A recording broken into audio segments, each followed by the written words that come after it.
Good morning students. എല്ലാവരും attendance mark ചെയ്തു എന്ന് വിചാരിക്കുന്നു.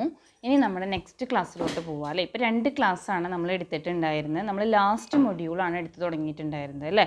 ലാസ്റ്റ് മൊഡ്യൂളിൽ നമ്മൾ ഏതുവരെ പറഞ്ഞു? ഹൈലൈറ്റ്സ് ഓഫ് ദി പോളിസി വരെയാണ് പറഞ്ഞത്. ഫോറിൻ ട്രേഡ് പോളിസിയുടെ ഹൈലൈറ്റ്സ്, ഏതൊക്കെ പോയിൻറ്റ്സ് ആണ് ഇവിടെ ഹൈലൈറ്റ്സ് ആയിട്ട് പറയുന്നത് എന്നുള്ള ടോപ്പിക്ക് വരെയാണ് നമ്മൾ എടുത്തിട്ടുണ്ടായിരുന്നത് അല്ലേ.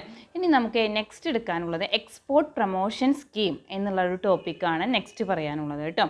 അപ്പോൾ എക്സ്പോർട്ട് പ്രൊമോഷൻ സ്കീമിൽ ഫോറിൻ ട്രേഡ് പോളിസി 2015 to 2020 വരെയാണ് നമ്മൾ കൊണ്ടുവന്നിട്ടുണ്ടായിരുന്നത് അല്ലേ. Other schemes offer promotional measures അല്ലേ. എങ്ങനെയൊക്കെയാണ് നമ്മുടെ എക്സ്പോർട്ട് ഇമ്പ്രൂവ് ചെയ്യുക അല്ലേ. എക്സ്പോർട്ട് ഇമ്പ്രൂവ് ചെയ്താൽ മാത്രമാണ് നമുക്ക് റവന്യൂ കിട്ടുന്നത് അല്ലേ. അപ്പോൾ എക്സ്പോർട്ട് ഇമ്പ്രൂവ് ചെയ്യാനുള്ള മെഷേഴ്സ് എങ്ങനെയൊക്കെയാണ് ബൂസ്റ്റ് ചെയ്യുന്നു അല്ലേ. എന്താ നമ്മൾ ഈ ബൂസ്റ്റ് ചെയ്യുന്നത്, എന്താ നമുക്ക് ഇമ്പ്രൂവ് ചെയ്യേണ്ടത്? ഇന്ത്യാസ് എക്സ്പോർട്ട്, നമ്മുടെ ഇന്ത്യയുടെ എക്സ്പോർട്ട് നല്ല രീതിയിൽ ഇമ്പ്രൂവ് ചെയ്യുക എന്നുള്ളത് മാത്രമാണ് നമ്മളിവിടെ ഒബ്ജക്റ്റീവ്സ് ആയിട്ട് പറയുന്നത് അല്ലേ. with the objective of offsetting infrastructural inefficiencies and associated cost involved to give export level playing field അല്ലേ. അപ്പോൾ നമ്മൾ ഇൻഫ്രാസ്ട്രക്ചർ ഫെസിലിറ്റി, എന്താ ഇൻഫ്രാസ്ട്രക്ചറിന് അടിസ്ഥാന സൗകര്യം അല്ലേ. ഒരു ബിസിനസ് ചെയ്യാൻ നമുക്ക് എന്തൊക്കെയാണോ, നമ്മുടെ എക്സ്പോർട്ടാണ് ഇപ്പോൾ ഇവിടെ പറയുന്നത് അല്ലേ. അപ്പോൾ സാധനങ്ങൾ മറ്റുള്ള രാജ്യങ്ങളിലേക്ക് എക്സ്പോർട്ട് ചെയ്യുമ്പോൾ വേണ്ടി വരുന്ന ഇൻഫ്രാസ്ട്രക്ചർ ഫെസിലിറ്റീസ് എന്തൊക്കെയാണ്, നമുക്ക് വേണ്ട ഇൻഫ്രാസ്ട്രക്ചർ ഫെസിലിറ്റീസ് നല്ല രീതിയിൽ ഇമ്പ്രൂവ് ചെയ്യുകയും അതിനനുസരിച്ച് നമ്മുടെ എക്സ്പോർട്ട് നല്ല രീതിയിൽ ഇമ്പ്രൂവ് ചെയ്യുകയുമാണ് നമ്മൾ ഉദ്ദേശിക്കുന്നത് അല്ലേ. അതിനുവേണ്ടി നമ്മൾ പലതരത്തിലുള്ള എക്സ്പോർട്ട് പ്രൊമോഷൻ സ്കീമുകൾ അഡോപ്റ്റ് ചെയ്തിട്ടുണ്ട്. അപ്പോൾ ഇതിൽ നമ്മൾ നെക്സ്റ്റ് പറയുന്നത് എക്സ്പോർട്ട് പ്രൊമോഷൻ സ്കീമാണ് പറയുന്നത്. എക്സ്പോർട്ട് പ്രൊമോഷൻ സ്കീമിൽ പറയുന്നത് നമ്മുടെ എക്സ്പോർട്ട് നല്ല രീതിയിൽ ഇമ്പ്രൂവ് ചെയ്യുന്നതിന് വേണ്ടി പലതരത്തിലുള്ള എക്സ്പോർട്ട് പ്രൊമോഷൻ സ്കീമുകൾ നമ്മൾ അഡോപ്റ്റ് ചെയ്തിട്ടുണ്ട് എന്നുള്ള കാര്യമാണ് നമ്മൾ പറയുന്നത്. സിൻസ് ദീസ് മെഷേഴ്സ് ആർ, അതിൽ പറയുന്ന മെഷേഴ്സായിട്ട് പറയുന്നതാണ്. ഫസ്റ്റ് വൺ, ഞാൻ ഓരോ ടോപ്പിക്ക് എന്താണെന്ന് പറയാം, എന്നിട്ട് അതിനെപ്പറ്റി ഡീറ്റെയിൽഡ് ആയിട്ട് എക്സ്പ്ലെയിൻ ചെയ്യാം കേട്ടോ. ഫസ്റ്റ് ടോപ്പിക് എന്ന് പറയുന്നത് merchandise export from India scheme. Next പറയുന്നത് duty exemption and remission scheme. പിന്നെ പറയുന്നതാണ് EPCG സ്കീം. EPCG എന്നുള്ളതിൻ്റെ ഫുൾ ഫോമാണ് എന്താണ്? Export promotion capital goods scheme. പിന്നെ മാർക്കറ്റ് ആക്സസ് ഇനീഷ്യേറ്റീവ് സ്കീം. അങ്ങനെ 3 സ്കീമുകളാണ് നമ്മുടെ എക്സ്പോർട്ട് പ്രൊമോട്ട് ചെയ്യാൻ വേണ്ടിയിട്ട് അല്ലേ. നമ്മുടെ എക്സ്പോർട്ട് നല്ല രീതിയിൽ പ്രൊമോട്ട് ചെയ്യുന്നതിന് വേണ്ടി നമ്മൾ അഡോപ്റ്റ് ചെയ്തിരിക്കുന്ന സ്കീമുകളാണ് ഇപ്പോൾ ഈ പറയുന്നത് കേട്ടോ. അപ്പോൾ എന്തൊക്കെയാണ്? Merchandise export from India scheme. Merchandise export from India scheme എന്ന് പറഞ്ഞാൽ ഡ്യൂട്ടി ക്രെഡിറ്റ് സ്ക്രിപ്റ്റ്സ് പറഞ്ഞാൽ നമുക്ക് സാധനങ്ങൾ പെട്ടെന്ന് തന്നെ സ്പെസിഫൈഡ് റേറ്റിൽ, കൃത്യമായ റേറ്റിൽ എക്സ്പോർട്ട് ചെയ്യുന്നതിന് വേണ്ടിയുള്ള ഫെസിലിറ്റീസ് പ്രൊവൈഡ് ചെയ്യുന്നുണ്ട് അല്ലേ. അപ്പോൾ duty credit scripts are used for, duty credit scripts ഉപയോഗിച്ചിട്ട് നമുക്ക് അതിൻ്റെ പേയ്മെൻറ്റുകളൊക്കെ പെട്ടെന്ന് നടത്താനും, payment of basic custom duties for import of input and goods അല്ലേ. പിന്നെ പറയുന്നത് ഡ്യൂട്ടി എക്സംഷൻസ്, അതിൽ പലതരത്തിലുള്ള എക്സംഷൻസ് കൊടുക്കുന്നു അല്ലേ. എക്സ്പോർട്ട് ഒബ്ലിഗേഷൻ, ഇമ്പോർട്ടൻറ്റ് സ്കീംസുകൾ എക്സെട്ര അതൊക്കെ പ്രൊവൈഡ് ചെയ്യുന്നു.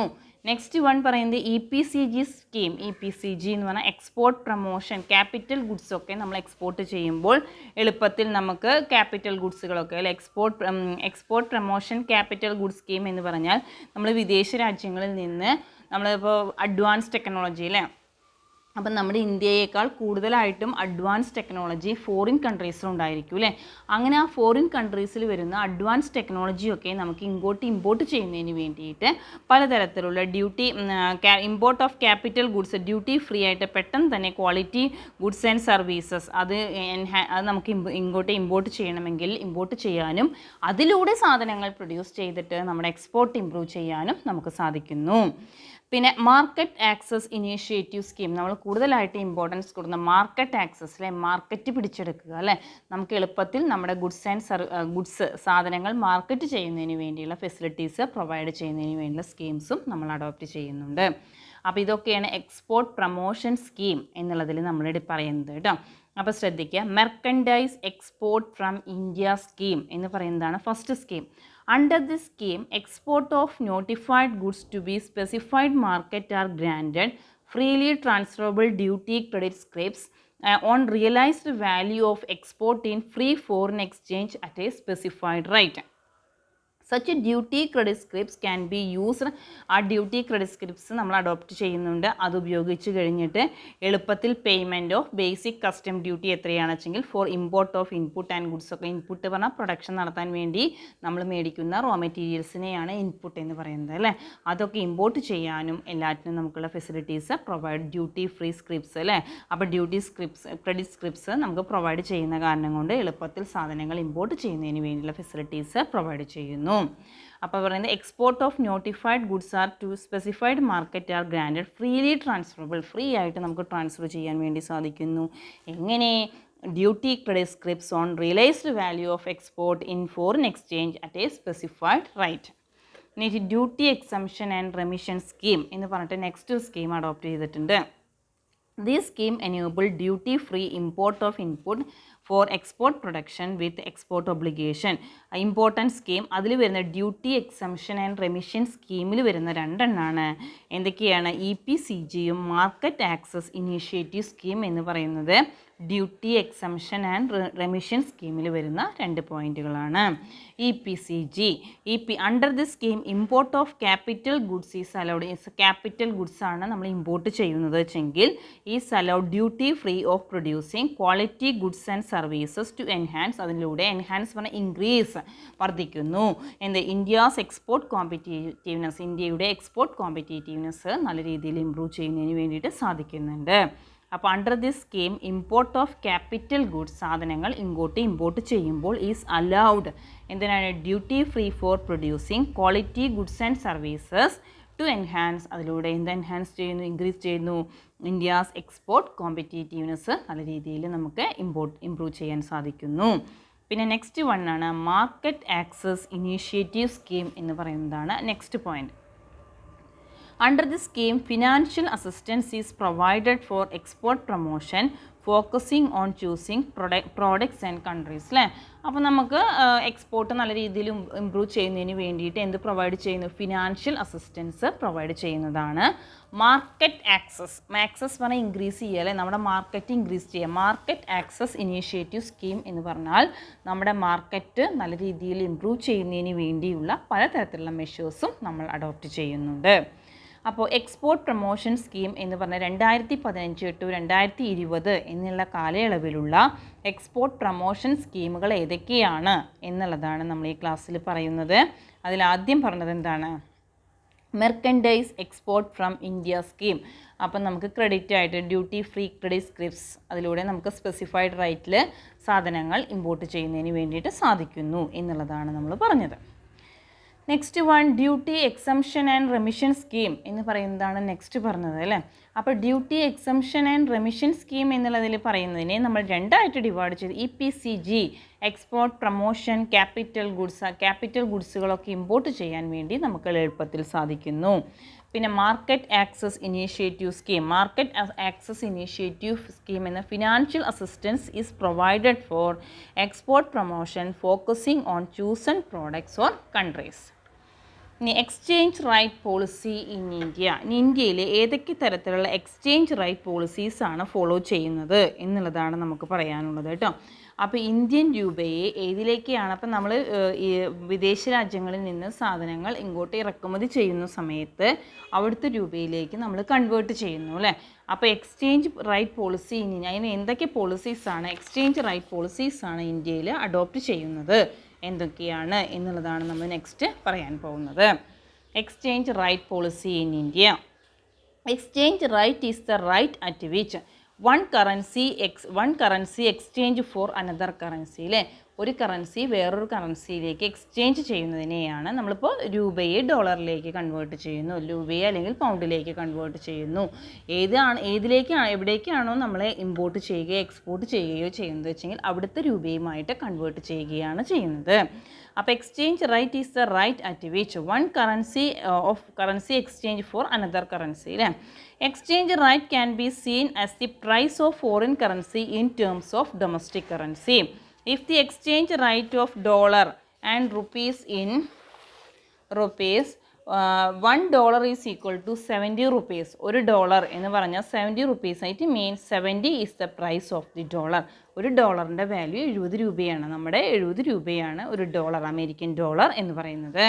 അപ്പോൾ significance part of global trade is transacted in US dollars and dollar is the strongest reserve currency in the world. അപ്പോൾ എല്ലാ തരത്തിലുള്ള ട്രാൻസാക്ഷനും നമ്മൾ കോമൺ ആയിട്ട് കണക്കാക്കുന്നത് ഡോളറാണ്. അപ്പോൾ ഡോളർ എന്ന significant part of global trade is transacted. കൂടുതലായിട്ടും ഗ്ലോബൽ ട്രേഡിലെ എല്ലാ കാര്യങ്ങളും ട്രാൻസാക്റ്റ് ചെയ്യുന്നത് US ഡോളേഴ്സിലാണ്. അപ്പോൾ ഡോളർ എന്ന് പറയുന്നതാണ് strongest reserve currency in the world. Next, ഇനി എക്സ്ചേഞ്ച് റൈറ്റ് പോളിസിയെ നമ്മൾ രണ്ടായിട്ടാണ് ക്ലാസിഫൈ ചെയ്യുക. ഫിക്സഡ് എക്സ്ചേഞ്ച് റൈറ്റ് പോളിസി എന്നും ഫ്ലെക്സിബിൾ എക്സ്ചേഞ്ച് റൈറ്റ് പോളിസി. അപ്പോൾ exchange rate policy we can classified in two fixed exchange rate policy എന്നും ഫ്ലോട്ടിംഗ് എക്സ്ചേഞ്ച് റൈറ്റിംഗ് എന്നും പറയും. ഫിക്സഡ് എക്സ്ചേഞ്ച് റൈറ്റ് പോളിസി എത്രയാണ് എന്ന് തീരുമാനിക്കുന്നത് മോണിറ്ററി അതോറിറ്റിയാണ്. മോണിറ്ററി അതോറിറ്റി പറഞ്ഞാൽ RBI ഒക്കെയാണ് ഫിക്സഡ് എക്സ്ചേഞ്ച് റൈറ്റ് പോളിസി എത്രയാണ് എന്നുള്ളത് നമുക്ക് തീരുമാനിക്കുന്നത്. ഫ്ലെക്സിബിൾ എക്സ്ചേഞ്ച് റൈറ്റ് സിസ്റ്റം എന്ന് പറഞ്ഞ് determine market forces of demand and supply, അല്ലേ?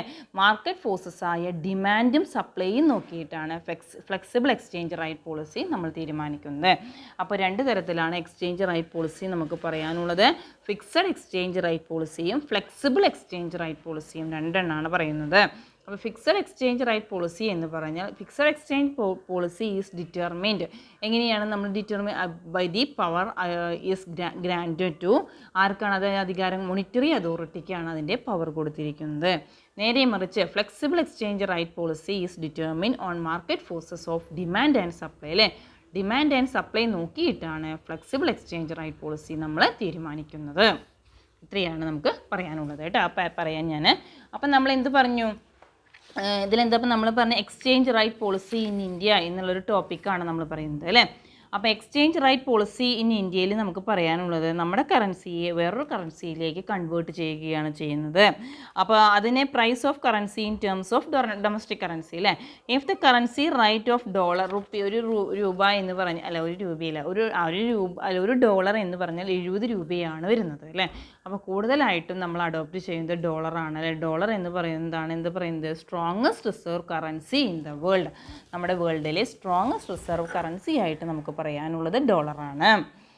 പിന്നെ എക്സ്ചേഞ്ച് റൈറ്റ് പോളിസിയെ നമ്മൾ രണ്ടായിട്ട് ഡിവൈഡ് ചെയ്തു. ഫിക്സഡ് എക്സ്ചേഞ്ച് റൈറ്റ് പോളിസി എന്നും ഫ്ലെക്സിബിൾ എക്സ്ചേഞ്ച് റൈറ്റ് പോളിസി എന്നും രണ്ടായിട്ടാണ് ഡിവൈഡ് ചെയ്യുന്നത് എന്നുള്ളതാണ് നെക്സ്റ്റ് ടോപ്പിക്ക് നമുക്ക് പറയാനുള്ളത്. നെക്സ്റ്റ്, അതിൽ ഫിക്സഡ് എക്സ്ചേഞ്ച് റൈറ്റ് പോളിസി എന്ന് പറഞ്ഞാൽ exchange rate policy of fixed exchange rate is determine by the monetary authority. നേരെ മറിച്ച് flexible exchange rate policy is determine on the market forces of demand and supply. നോക്കാം.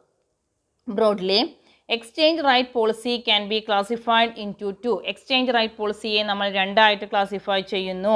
Fixed exchange rate and flexible exchange rate രണ്ടായിട്ട്, ഒന്ന് fixed exchange റൈറ്റും രണ്ട് flexible exchange റൈറ്റും എങ്ങനെ രണ്ടായിട്ടാണ് ഡിവൈഡ് ചെയ്യുന്നത്. Under fixed exchange rate system exchange rate is determined by the monetary authority പറഞ്ഞ RBI. Fixed exchange rate system പ്രകാരം നമ്മൾ എത്രയാണ് എക്സ്ചേഞ്ച് റൈറ്റ് വേണ്ടത് എന്ന് തീരുമാനിക്കുന്നത് മോണിറ്ററി അതോറിറ്റിയാണ്. Under the flexible exchange rate system പ്രകാരമാണെങ്കിൽ the exchange rate is allowed to be determined by market forces of demand and supply. Market forces ആയ demand and supply നോക്കിയിട്ടാണ് നമ്മൾ കാര്യങ്ങൾ തീരുമാനിക്കുന്നത്. അപ്പോൾ ഫിക്സഡും ഫ്ലെക്സിബിളും എന്താണെന്ന് മനസ്സിലായില്ലേ? ഫിക്സഡ് എക്സ്ചേഞ്ച് റൈറ്റ് സിസ്റ്റം എന്ന് പറഞ്ഞാൽ അതിൽ വ്യത്യാസം ഉണ്ടാവില്ലേ? ഫിക്സഡ് ആയിരിക്കും. ഫിക്സഡ് എന്ന് പറഞ്ഞാൽ സ്ഥിരമായത്, അല്ലേ? അപ്പോൾ അത് തീരുമാനിക്കുന്നത് മോണിറ്ററി അതോറിറ്റിയാണ്. Flexible exchange rate system is determined by the market forces of demand and supply, അല്ലേ? ഡിമാൻഡ് ആൻഡ് സപ്ലൈ നോക്കിയിട്ടാണ് നമ്മളത് തീരുമാനിക്കുന്നത്. Till 1991 India followed for fixed exchange rate system. ഇനി നമ്മൾ പറയുന്നത് ടിൽ 1991 വരെ ഇന്ത്യ ഫോളോ ചെയ്തിരുന്നത് ഫിക്സഡ് എക്സ്ചേഞ്ച് റൈറ്റ് സിസ്റ്റമാണ് ഇന്ത്യ ഫോളോ ചെയ്തിരുന്നത്. As part of the economic reforms introduced in 1991 economic reforms പരിഷ്കാരങ്ങൾ, അല്ലെ? ഭൂപരിഷ്കാരങ്ങൾ പലതും വന്നു. അത് exchange rate system was reform. അതിലും പലതരത്തിലുള്ള റിഫോംസ് വന്നു, പരിഷ്കാരങ്ങൾ വന്നു. It started with the devaluation of rupee by 19% of two stages in July 1991 and 92. 91-92 ആയിട്ട് നമ്മുടെ രൂപയുടെ മൂല്യം ഡിവാല്യൂ ചെയ്യുകയും ചെയ്തു.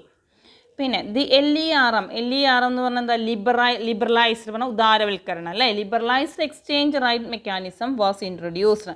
അപ്പോൾ അപ്പോൾ ഈ ആദ്യമൊക്കെ നമ്മൾ ഈ ഇമ്പോർട്ട് ചെയ്യുക എക്സ്പോർട്ട് ചെയ്യുക എന്നൊക്കെ പറഞ്ഞാൽ ഭയങ്കര സ്ട്രിക്റ്റ് ആയിരുന്നു. പലതരത്തിലുള്ള ഡോക്യുമെൻറ്റ്സുകളൊക്കെ പ്രസൻറ്റ് ചെയ്താൽ മാത്രമേ നമുക്ക് ഇമ്പോർട്ട് ചെയ്യാനും എക്സ്പോർട്ട് ചെയ്യാനും ഒക്കെ സാധിക്കുന്നുള്ളൂ അല്ലേ, പറ്റുമായിരുന്നുള്ളൂ. അതിനുശേഷം എൽ ഇ ആർ എം വന്നു. എൽ ഇ ആർ എം എന്ന് പറഞ്ഞാൽ ലിബറലൈസ്ഡ് എക്സ്ചേഞ്ച് റൈറ്റ് മെക്കാനിസം. അപ്പോൾ liberalised exchange rate system introduce ചെയ്തു.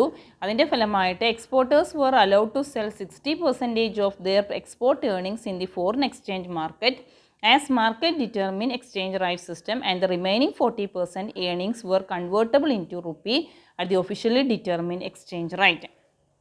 അപ്പോൾ എന്താ പറയുന്നത്, L E R M liberalised exchange rate system വന്നതോട് കൂടിയിട്ട് എന്ത് സംഭവിച്ചു, 60% of their export earnings in the foreign exchange market, 60% ഇതിലേക്കാണ് ഫോറിൻ എക്സ്ചേഞ്ച് മാർക്കറ്റിലേക്കും at market determine exchange rate and remaining 40%, ബാക്കി വരുന്ന 40% ഏർണിങ്സ് എന്ന് പറയുന്നത് ഏതിലേക്ക് കൺവേർട്ട് ചെയ്യാം, റുപ്പിയിലേക്ക് കൺവേർട്ട് ചെയ്യുകയുമാണ് ചെയ്യുന്നത്. അപ്പോൾ ഇത്രയാണ് നമ്മൾ ഇതിൽ പറഞ്ഞത് അല്ലേ. അപ്പോൾ എന്തൊക്കെയാണ് നമ്മൾ ഈ ടോപ്പിക്കിൽ പറഞ്ഞിട്ടുണ്ടായിരുന്ന exchange rate policy in India, ആ ടോപ്പിക്കാണ് അപ്പോൾ നമ്മൾ പറഞ്ഞത്. എക്സ്ചേഞ്ച് റൈറ്റ് പോളിസിയിൽ പറഞ്ഞ exchange rate is the rate at which one currency exchange for another currency, ഒരു കറൻസി വേറൊരു കറൻസിയിലേക്ക് കൺവേർട്ട് ചെയ്യുകയാണ് നമ്മളിവിടെ ചെയ്യുന്നത്. Exchange rate can be seen as the price of foreign currency in terms of the domestic currency. If the exchange rate of dollar and rupee is $1 എന്ന് പറഞ്ഞാൽ 70, it means that 70 is the price of the dollar എന്നുള്ളതാണ് നമ്മൾ പറഞ്ഞത്. പിന്നെ അടുത്ത പാരഗ്രാഫിൽ പറയുന്നത് എന്താണെന്ന് വെച്ചെങ്കിൽ ഡോളറാണ്. അല്ല, അടുത്ത പാരഗ്രാഫിൽ അതിൽ തന്നെ പറയുന്നുണ്ട് strongest reserve currency in the world. Strongest reserve currency ഏതാണെന്ന് നമ്മൾ പറയുന്നത് dollar is the strongest reserve currency in the world എന്നാണ് നമ്മൾ പറയുന്നത്. നെക്സ്റ്റ് പാരഗ്രാഫിൽ പറയുന്നത് എക്സ്ചേഞ്ച് റൈറ്റ് സിസ്റ്റത്തിനെ നമ്മൾ രണ്ടായിട്ട് ഡിവൈഡ് ചെയ്തു, ഫിക്സഡ് എക്സ്ചേഞ്ച് റൈറ്റ് സിസ്റ്റം എന്നും ഫ്ലെക്സിബിൾ എക്സ്ചേഞ്ച് റൈറ്റ് സിസ്റ്റം എന്നും അല്ലേ. അപ്പോൾ fixed exchange rate system is determined by ആരാണ്, fixed monetary authority, and flexible exchange rate system is determined by market forces of demand and supply of the country. പിന്നെ 1991 India ഫോളോവിടെ fixed exchange rate സിസ്റ്റമാണ് India follow ചെയ്തിട്ടുണ്ട് 91 വരെ. അതിനുശേഷം പലതരത്തിലുള്ള economic റിഫോംസും ഉണ്ടായി എന്നുള്ളതാണ് പറയുന്നത്. അപ്പോൾ exchange rate system also was, അതിൽ മാറ്റം വന്നു. അതിലൂടെ എന്താണ്ടായത് 19% ഓഫ് ജൂലൈ 91 92 വന്നത്. കാരണം എന്താണ്, ലിബറലൈസ്ഡ് എക്സ്ചേഞ്ച് റൈറ്റ് മെക്കാനിസം ആണ് വന്നത്. അപ്പോൾ അതിൻ്റെ ഫലമായിട്ട് നമ്മൾ എന്ത് ചെയ്യുന്നു, under L E R M exporters were allowed to sell 60% of their export earnings in the foreign exchange market അല്ലേ. 60% ഫോറിൻ എക്സ്ചേഞ്ച് മാർക്കറ്റിലേക്കും at market determine exchange rate, ബാക്കി വരുന്ന 40%നെ നമ്മൾ ഇതിലേക്ക് കൺവേർട്ട് ചെയ്യുന്നു, convertible in rupees at the officially determine exchange rate. ഇനി next നോക്കാം. ഇനി കൺവേർട്ടബിലിറ്റി ഓഫ് റുപ്പി എന്ന് പറഞ്ഞാൽ റുപ്പിയിലേക്ക് കൺവേർട്ട് ചെയ്യുക. എങ്ങനെയൊക്കെയാണ് നമ്മൾ കൺവേർട്ട് ചെയ്യാൻ, റുപ്പിയിലേക്ക് നമുക്ക് കൺവേർട്ട് ചെയ്യാൻ വേണ്ടി ഡോളറിനെ ആയാലും പൗണ്ടിനെ ആയാലും ഏതായാലും അതിനൊക്കെ എങ്ങനെ നമുക്ക് റുപ്പിയിലേക്ക് കൺവേർട്ടബിലിറ്റി പറ്റും. Convertibility of currency signifies the freedom to convert a currency into another currency അല്ലേ.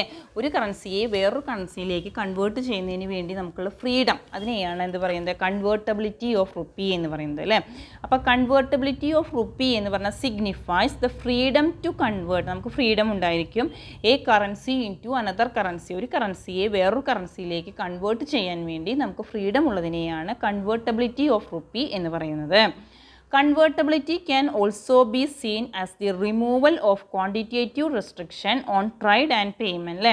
അപ്പോൾ കൺവേർട്ടബിലിറ്റിയിൽ ഇപ്പോൾ നമുക്ക് പെട്ടെന്ന് തന്നെ കൺവേർട്ട് ചെയ്യാൻ സാധിക്കുന്നു അല്ലേ. അപ്പോൾ അങ്ങനെ പെട്ടെന്ന് തന്നെ നമുക്ക് കൺവേർട്ട് ചെയ്യാൻ വേണ്ടി സാധിക്കുന്നു എന്ന് പറഞ്ഞാൽ റിമൂവൽ പറഞ്ഞാൽ ഒഴിവാക്കുന്നു. എന്താ ഒഴിവാക്കുന്നത്? Quantitative restriction on trade and payment, ട്രേഡിലും പേയ്മെൻറ്റിലും ഒക്കെ എന്തൊക്കെ ക്വാണ്ടിറ്റേറ്റീവ് റെസ്ട്രിക്ഷൻസ് ആണോ പറഞ്ഞിരിക്കുന്നത് വെച്ചെങ്കിൽ അതൊക്കെ റിമൂവ് ചെയ്ത് നമുക്ക് എളുപ്പത്തിൽ കൺവേർട്ട് ചെയ്യാൻ വേണ്ടി സാധിക്കുന്നു. Convertibility establishes a system where the market determines the right of exchange through free interplay of demand and supply forces. അല്ലെ, ഡിമാൻഡ്സ് ആൻഡ് സപ്ലൈ ഫോഴ്സസിലൂടെ നമുക്ക് എളുപ്പത്തിൽ കാര്യങ്ങൾ ചെയ്യാൻ വേണ്ടിയിട്ട് സാധിക്കുന്നു. If a currency can be converted into another currency, ഒരു കറൻസിയെ വേറൊരു കറൻസിയിലേക്ക് കൺവേർട്ട് ചെയ്യുകയാണെങ്കിൽ for all trade transaction we say in convertibility on trade discount, trade ഡിസ്കൗണ്ടിലാണെന്ന് പറയാം. As seen earlier rupee became a convertible on trade discount in 1994. പിന്നെ current account convertibility is a next phase of attaining full convertibility of rupee അല്ലേ. Next പറയുന്നത് current account ആണ്. Current account convertibility ആണ് next പറയുന്നത്. Current account convertibility means removal of restriction on payment relating to, remove ചെയ്യുക, ഒഴിവാക്കുക. Restrictions എന്തൊക്കെയാണ് പറയുന്നത്, payment സമയത്തുണ്ടാവുന്ന restrictions എന്തൊക്കെയാണെന്ന് വെച്ചെങ്കിൽ അതൊക്കെ റിമൂവ് ചെയ്യുന്നു. To all current account transaction like transaction in service and factors income. Capital account convertibility means complete liberalization of countries' capital account transactions such as loans and investment. അപ്പോൾ നമ്മൾ എന്താ പറഞ്ഞത്, രണ്ട് തരത്തിലുള്ള കൺവേർട്ടബിലിറ്റിയാണ് അപ്പോൾ ആ പാരഗ്രാഫിൽ പറഞ്ഞിരിക്കുന്നത് കേട്ടോ. ഏതൊക്കെ കറണ്ട് അക്കൗണ്ട് കൺവേർട്ടബിലിറ്റിയും ക്യാപിറ്റൽ അക്കൗണ്ട് കൺവേർട്ടബിലിറ്റി എന്നുള്ള രണ്ട് ടോപ്പിക്കുകളാണ് നമ്മളവിടെ എക്സ്പ്ലെയിൻ ചെയ്തത്. അപ്പോൾ ആദ്യം കറണ്ട് അക്കൗണ്ട് കൺവേർട്ടബിലിറ്റി എന്ന് പറഞ്ഞാൽ എന്താണ്, removal of restriction on payment relating to, remove ചെയ്യുന്നു അല്ലേ. എന്തൊക്കെ റെസ്ട്രിക്ഷൻസ് ആണ് പറയുന്നത് വെച്ചെങ്കിൽ on payment relating to all current account transaction like transaction in service and factory income അല്ലേ. എന്തൊക്കെ തരത്തിലുള്ള ഇതാണ് വരുന്നത് വെച്ചെങ്കിൽ എന്ത്, റിമൂവൽ ഓഫ് റെസ്ട്രിക്ഷൻസ്, പേയ്മെൻറ്റ് സമയത്ത് എന്തൊക്കെ റെസ്ട്രിക്ഷൻസ് ആണോ വരുന്നത് വെച്ചെങ്കിൽ അതൊക്കെ റിമൂവ് ചെയ്യുന്നു അല്ലേ. അപ്പോൾ current account convertibility means removal of restrictions on payment relating to all current account transaction like transactions in service and factor income. നേരെ മറിച്ച് ക്യാപിറ്റൽ അക്കൗണ്ട് കൺവേർട്ടബിലിറ്റി എന്ന് പറഞ്ഞാൽ എന്താണ്, complete liberalisation of countries capital good transaction such as loans and investment എന്നുള്ളതാണ് next പറയുന്നത്. Next പാരഗ്രാഫിൽ പറയുന്നത്, in other words, trade and current account convertibility is important to have a transaction like import and export of goods. Current account രണ്ടും വളരെ important ആണ്. നമുക്ക് എന്തിന്, ഇമ്പോർട്ടിനും എക്സ്പോർട്ടിനും വളരെയധികം ഇമ്പോർട്ടൻ്റ് ആണ്. Transaction in service, inward, outward remittance etcetera. Capital account convertibility of a currency can be converted into any other currency without transaction. അപ്പോൾ current account കൺവേർട്ടബിലിറ്റിയും capital account കൺവേർട്ടബിലിറ്റിയും വളരെയധികം ഇമ്പോർട്ടൻ്റ് ആണ്. അപ്പോൾ ഈ കറണ്ട് അക്കൗണ്ട് കൺവേർട്ടബിലിറ്റി ഉണ്ടെങ്കിൽ നമുക്ക് എന്തിനൊക്കെ സാധിക്കുന്നു എന്നുള്ളതാണ് നമ്മളതിൽ പറയുന്നത്. കറണ്ട് അക്കൗണ്ട് കൺവേർട്ടബിലിറ്റി ഉണ്ടെങ്കിൽ നമുക്ക് എന്തിനൊക്കെ സാധിക്കുന്നു, important to have a transaction like import and export of goods, സാധനങ്ങൾ ഇമ്പോർട്ട് ചെയ്യാനും എക്സ്പോർട്ട് ചെയ്യാനും, transactions in service, inward and outward remittance, അതിനൊക്കെ സാധിക്കുന്നുണ്ട്. നേരെ മറിച്ച് ക്യാപിറ്റൽ അക്കൗണ്ട് കൺവേർട്ടബിലിറ്റി നമുക്ക് എന്തിനൊക്കെ സാധിക്കുന്നു, currency can be converted into any other currency without any transaction. അപ്പോൾ ഇത്രയും കാര്യങ്ങളാണ് നമ്മളിതിൽ പറഞ്ഞത് അല്ലേ. അപ്പോൾ കൺവേർട്ടബിലിറ്റി ഓഫ് റുപ്പീസ് എന്നുള്ള കാര്യമാണ് നമുക്ക് നെക്സ്റ്റ് പറയാനുള്ളത്. അപ്പോൾ എന്താ കൺവേർട്ടബിലിറ്റി ഓഫ് റുപ്പീസിൽ നമ്മൾ പറഞ്ഞത്, convertibility of currency signifies the freedom to convert a currency into another currency. ഒരു കറൻസിയെ വേറൊരു കറൻസിയിലേക്ക് നമ്മൾ കൺവേർട്ട് ചെയ്യുകയാണ് ചെയ്യുന്നത്. Convertibility can also be seen as the removal of quantitative restriction. Quantitative restrictions എന്തൊക്കെയാണ് ട്രൈഡ് ആൻഡ് പേയ്മെൻറ്റ് സമയത്ത് വരുന്നത് വെച്ചെങ്കിൽ അതൊക്കെ നമ്മൾ എന്ത് ചെയ്യുന്നു, റിമൂവ് ചെയ്യുന്നു. അപ്പോൾ convertibility establish a system where market determine, മാർക്കറ്റിൽ എന്ത് തീരുമാനിക്കുന്നുണ്ട്, rate of exchange through free interplay of demand and supply force എങ്ങനെയാണ് എന്ന് നമ്മൾ തീരുമാനിക്കുന്നു. നമ്മളെങ്ങനെയൊക്കെ രണ്ട് തരത്തിലാണ് നമ്മുടെ കൺവേർട്ടബിലിറ്റി പറയുന്നത്, കറണ്ട് അക്കൗണ്ട് കൺവേർട്ടബിലിറ്റിയും ക്യാപിറ്റൽ അക്കൗണ്ട് കൺവേർട്ടബിലിറ്റിയുമാണ് നമ്മൾ പറഞ്ഞത് അല്ലേ.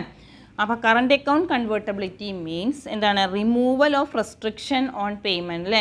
എന്തൊക്കെ റെസ്ട്രിക്ഷൻസ് ആണോ പേയ്മെൻറ്റിൻ്റെ സമയത്ത് പറയുന്നത് വെച്ചെങ്കിൽ അതൊക്കെ റിമൂവ് ചെയ്യുന്നു. Relating to all current account transaction like transaction in service, factor income. ഇനി capital account convertibility means complete liberalisation of countries capital account transaction such as loans and investment. ഇനി അടുത്തതിൽ പറയുകയാണെന്ന് വെച്ച് കഴിഞ്ഞാൽ കറണ്ട് അക്കൗണ്ട് കൺവേർട്ടബിലിറ്റി ഇമ്പോർട്ടൻ്റ് ആണ്. കാരണം transaction like import and export of goods, transaction in service, inward and outward remittance etcetera. Next one, capital account convertibility of a currency can be converted into any other currency without any transaction. ഇത്രയും കാര്യങ്ങളാണ് നമ്മളിതിൽ പറഞ്ഞിട്ടുണ്ടായത് അല്ലേ. അപ്പം നമുക്കിതിൽ നമ്മളിപ്പോൾ ഇനി അടുത്തൊരു ചെറിയൊരു ടോപ്പിക്കും കൂടിയാണ് നമുക്ക് പറയാനുള്ളത്. ശ്രദ്ധിക്കുക, ഇൻ്റലക്ച്വൽ പ്രോപ്പർട്ടി റൈറ്റ്. അത് വളരെ ഇമ്പോർട്ടൻ്റ് ആണ്. നോക്കുക, ഇൻ്റലക്ച്വൽ പ്രോപ്പർട്ടി റൈറ്റ് എന്ന് പറഞ്ഞാൽ അതിലൂടെ എന്തൊക്കെയാണ് ഉദ്ദേശിക്കുന്നത് എന്നാണ്. അപ്പം നമ്മൾ നമ്മുടെ മൈൻഡിൽ നിന്ന്, അപ്പോൾ നമ്മൾ പ്രത്യേകം എന്തുണ്ടാക്കുന്നു, കോപ്പി റൈറ്റ്, ട്രേഡ് മാർക്കുകൾ, അങ്ങനത്തെ സാധനങ്ങളൊക്കെ ഉണ്ടാക്കുന്നു അല്ലേ. അതൊന്നും മറ്റുള്ളവർ ഉപയോഗിക്കാതെ അതിൽ നിന്നൊക്കെ നമുക്ക് പ്രൊട്ടക്ഷൻ കിട്ടുന്നു അല്ലേ. അതാണ് പറയുന്നത് ഇൻ്റലക്ച്വൽ പ്രോപ്പർട്ടി. നമ്മുടേതായ കാര്യങ്ങൾ നമ്മുടെ മൈൻഡിൽ നിന്ന് നമുക്ക് ക്രിയേറ്റ് ചെയ്യാൻ വേണ്ടിയിട്ട് ഏതൊക്കെ കാര്യങ്ങളാണോ സാധിക്കുന്നത് വെച്ചെങ്കിൽ അത് നമ്മൾക്ക് വേറൊരാൾക്കും കൊടുക്കാതെ അത് നമ്മുടേത് മാത്രമായിട്ട് കണ്ടിന്യൂ ചെയ്ത് ഉപയോഗിക്കുന്നതിന് വേണ്ടി സാധിക്കുന്നു എന്നുള്ളതാണ് പറയുന്നത്. ഇപ്പോൾ WTO world trade organisation defines intellectual property right എന്ന് പറഞ്ഞാൽ as the right given to person, വ്യക്തികൾക്ക് എന്തിനു over the creation of their minds. അപ്പോൾ ക്രിയേറ്റ് ഉണ്ടാക്കുക, നമ്മുടെ മനസ്സിൽ എന്തൊക്കെയാണോ തോന്നുന്നത് വെച്ചെങ്കിൽ അതൊക്കെ ക്രിയേറ്റ് ചെയ്യാനുള്ള റൈറ്റ് കൊടുക്കുന്നുണ്ട്. അപ്പോൾ world trade organisation define intellectual property right എന്ന് പറഞ്ഞാൽ the rights given to a person over the creation of their mind. They usually give the creator an exclusive right over the use of his or her translation for a certain period of time. കുറച്ചു കാലം അവരവർ ഉണ്ടാക്കിയ സാധനങ്ങൾ അവരവർക്ക് തന്നെ അത് ഉപയോഗിക്കുന്നതിന് വേണ്ടിയുള്ള റൈറ്റ് പ്രൊവൈഡ് ചെയ്യുകയാണ് ചെയ്യുന്നത്. അപ്പോൾ എന്താ പറയുന്നത്, world trade organisation defines, world trade ഓർഗനൈസേഷനാണ് ഡിഫൈൻ ചെയ്യുന്നത് ഇൻ്റലക്ച്വൽ പ്രോപ്പർട്ടി റൈറ്റ് എന്ന് പറഞ്ഞാൽ as the right given to the person over the creation of their mind. They usually give the creator as an exclusive right over the use of his or her creation for a certain period of time. ഇനി ഇതിൽ ഏതൊക്കെ points ആണ് നമ്മൾ explain ചെയ്യുന്നത് എന്നുള്ളതാണ്. Intellectual property right are customarily divide in to 2 main areas. പ്രധാനപ്പെട്ടത് 2 main areas ആയിട്ടാണ് നമ്മൾ ഡിവൈഡ് ചെയ്യുന്നത്. ഒന്ന് copyright, rights related copyright, പിന്നെ ഇൻഡസ്ട്രിയൽ പ്രോപ്പർട്ടി. അതിന് 2 ആയിട്ടാണ് നമ്മളതിനെ ഡിവൈഡ് ചെയ്യുന്നത്. അപ്പം ഇൻ്റലക്ച്വൽ പ്രോപ്പർട്ടി റൈറ്റ് പറഞ്ഞാൽ എന്താണ്, the right given to a person, എന്തിന്, over the creation of their minds. They usually give the creator an exclusive right over the use of his or her creation for a certain period of time. അതിനെ 2 ആയിട്ട് നമ്മൾ divide ചെയ്തു. പ്രധാനപ്പെട്ട 2 കാര്യങ്ങളാണ് അതിൽ വരുന്നത്, copyright, rights related to copyrights, industrial property. അതിന് 2 ആയിട്ടാണ് നമ്മളതിനെ ഡിവൈഡ് ചെയ്യുന്നത്. First one, copyright and rights related to copyright. The rights of authors of literally artistic work such as ബുക്സുകളൊക്കെ എഴുതുക അല്ലേ, other writings, musical composition, paintings, sculpture, computer program, ഫിലിമുകൾ are protected by copyright for a minimum period. അതൊക്കെ അവരവരുടെ സംരക്ഷണയിൽ തന്നെ നിൽക്കും. Four a minimum period എന്ന് പറയുന്നത് 15 years ആണ് after the death of the author. Also protected through copyright and related rights are the right of performers. എന്തിനു വേണ്ടിയിട്ട്, performers, for example actors, singers, musicians, broadcasting organisation അല്ലേ, അവർക്കൊക്കെ the main social purpose of protection of copyright and related rights is to encourage and reward. Encourage ചെയ്യുക, പ്രോത്സാഹിപ്പിക്കുക, reward കൊടുക്കുന്നു creative work. ആരുടെയൊക്കെ വർക്കുകളാണോ വളരെ ക്രിയേറ്റീവായിട്ടുള്ളത് വെച്ചെങ്കിൽ അവർക്ക് എൻകറേജ്മെൻറ്റ്, റിവാർഡുകളൊക്കെ പ്രൊവൈഡ് ചെയ്യുന്നു. അപ്പോൾ ഇതാണ് copyrights and rights related to copyright എന്നുള്ളതിൽ പറയുന്നത്. അപ്പോൾ എന്താ വെച്ചെങ്കിൽ നമ്മൾ ആരുടെയൊക്കെയാണോ നമ്മുടേതായ കോപ്പി റൈറ്റുകളിലെ മറ്റുള്ളവർ ഉപയോഗിക്കാതെ നമുക്ക് തന്നെ പ്രൊട്ടക്റ്റ് ചെയ്യുന്നതിന് വേണ്ടിയിട്ട് അതിന് സാധിക്കുന്നു അല്ലേ. The rights of authors of literary, artistic works such as books, other writing, musical composition, paintings, sculpture, computer programs, films ഒക്കെ അല്ലേ, are protected by copyright for a minimum period എന്ന് പറയുന്നത്. അതിന് എത്ര വർഷമാണ്, 15 years ആണ് അതിൻ്റെ മിനിമം പീരീഡ് ആയിട്ട് പറയുന്നത്. ഒന്നെങ്കിൽ 50 years അല്ലെങ്കിൽ ഡെത്ത്. അത് also protected through copyright and related rights are the right performers or and broadcasting organization. The main social purpose എന്താ അതിൻ്റെ ഉദ്ദേശം, എൻകറേജ് ചെയ്യുക, encourage and reward four creative work. ഇതുവരെ നിൽക്കട്ടെ. നമുക്കിപ്പോൾ ഇന്നത്തെ ക്ലാസ്സിൽ എന്തൊക്കെ ടോപ്പിക്കുകളാണ് പറഞ്ഞതെന്ന് ഒന്നുകൂടിയും പറയാം. എന്തൊക്കെയാണ് നമ്മളിപ്പോൾ ഇന്ന് പറഞ്ഞിട്ടുണ്ടായിരുന്നത്, എക്സ്പോർട്ട് പ്രൊമോഷൻ സ്കീം എന്നുള്ളൊരു ടോപ്പിക്കാണ് നമ്മൾ ഇന്നത്തെ ക്ലാസ്സിൽ തുടങ്ങിയത് അല്ലേ. അപ്പം 2015 2020 എന്നുള്ള ഫോറിൻ ട്രേഡ് പോളിസിയിൽ എന്താണ് നമ്മുടെ എക്സ്പോർട്ട് ഇമ്പ്രൂവ് ചെയ്യും, ബൂസ്റ്റ് അപ്പ് ദി എക്സ്പോർട്ട്, നമ്മുടെ എക്സ്പോർട്ട് ഇമ്പ്രൂവ് ചെയ്യുന്നതിന് വേണ്ടിയിട്ട് പലതരത്തിലുള്ള മെഷേഴ്സും കൊണ്ടുവന്നു. അതാണ് first one merchandise export from India സ്കീമും, രണ്ടാമത്തെ duty exemption and remission scheme. ആ ഡ്യൂട്ടി എക്സംഷൻ ആൻഡ് റെമിഷൻ സ്കീമിനെ നമ്മൾ വീണ്ടും ഡിവൈഡ് ചെയ്തു. EPCG എന്നും മാർക്കറ്റ് ആക്സസ് ഇനീഷ്യേറ്റീവ് സ്കീം എന്നും ഡിവൈഡ് ചെയ്തു. നെക്സ്റ്റ് വൺ പറഞ്ഞത് എക്സ്ചേഞ്ച് റൈറ്റ് പോളിസി ഓഫ് ഇന്ത്യയാണ് പറഞ്ഞത്. പിന്നെ കൺവേർട്ടബിലിറ്റി ഓഫ് റുപ്പിയെ നമുക്ക് എങ്ങനെ കൺവേർട്ട് ചെയ്യാം. പിന്നെ ഇൻ്റലക്ച്വൽ പ്രോപ്പർട്ടി റൈറ്റ് ആണ് നമ്മൾ പറഞ്ഞിട്ടുണ്ടായിരുന്നത്. ഈ എന്താ പറഞ്ഞത്, നമ്മൾ ഈ പറഞ്ഞില്ലേ എന്താ എക്സ്ചേഞ്ച് റൈറ്റ് പോളിസിയിൽ നമ്മൾ ശ്രദ്ധിക്കുക, രണ്ട് തരത്തിലുള്ള എക്സ്ചേഞ്ചാണ്, ഫിക്സഡും ഫ്ലെക്സിബിളും അല്ലേ. Fixed exchange rate is determined by monetary authority. Flexible exchange rate is determined by the market forces of demand and supply.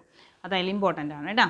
1991 വരെ നമ്മൾ ഫിക്സഡ് ആണ്. അതിനുശേഷം റിഫോംസ് വന്നപ്പോഴാണ് പലതരത്തിലുള്ള ചേഞ്ചസും വന്നത്. ഇനി കൺവേർട്ടബിലിറ്റി ഓഫ് റുപ്പിയിൽ രണ്ടെണ്ണമാണ്, കറണ്ട് അക്കൗണ്ടും ക്യാപിറ്റൽ അക്കൗണ്ട് കൺവേർട്ടബിലിറ്റിയാണ് നമുക്ക് പറയാനുള്ളത്. ഇൻ്റലക്ച്വൽ പ്രോപ്പർട്ടി റൈറ്റ് ആണ് പിന്നെ ലാസ്റ്റ് നമ്മൾ പറഞ്ഞിട്ടുണ്ടായിരുന്നത്.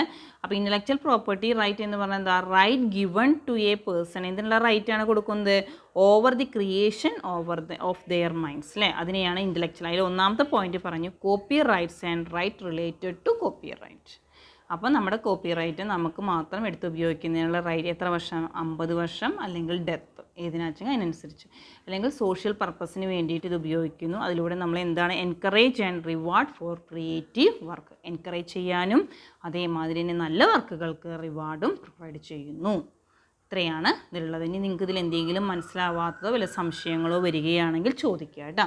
അപ്പോൾ ശരി, ഓക്കെ.